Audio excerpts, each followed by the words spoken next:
Why, Ritchie? Why you throw this ball further than you can? No way. I'm way stronger than you. No. I'm definitely stronger.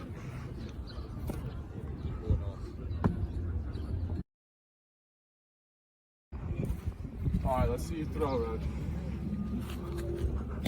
Oh, jeez, that was so far. No, yours went further. No, that was so far. I think yours hit that blade of grass. No way. That was so far. No. Well, how we? I don't think so.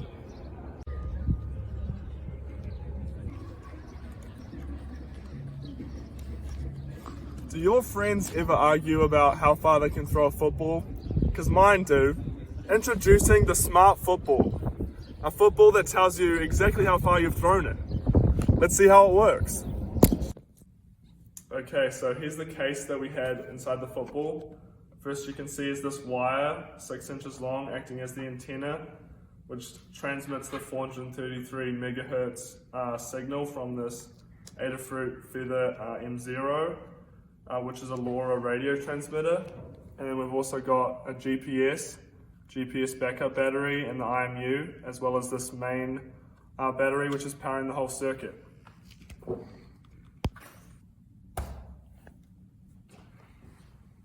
So to wire up all the circuits in our football, we connected everything to 3.3 volts and to ground. And for the rest of the wires, we looked up pinouts online to get everything wired up correctly.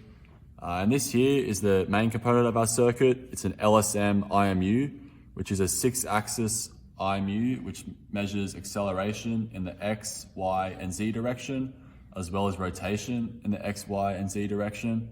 And to find the change in position of the football, we use the relation that acceleration is the second derivative of position.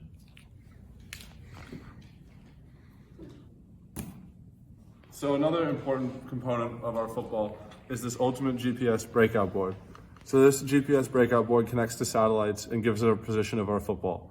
And the way we get the distance from the GPS is we take the initial position of the football and we take the position after it was thrown. And between those 2 points, we can determine how far it was thrown.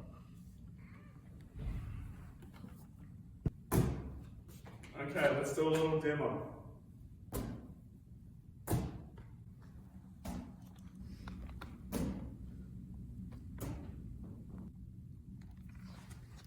So the other important part of our football is our radio transmitter, and it takes all the data collected inside the football and sends it to our computer. So this transmitter receives data from the GPS, which the GPS takes the initial position of the football and the final position of the football, and our code determines the distance that it traveled based on those numbers.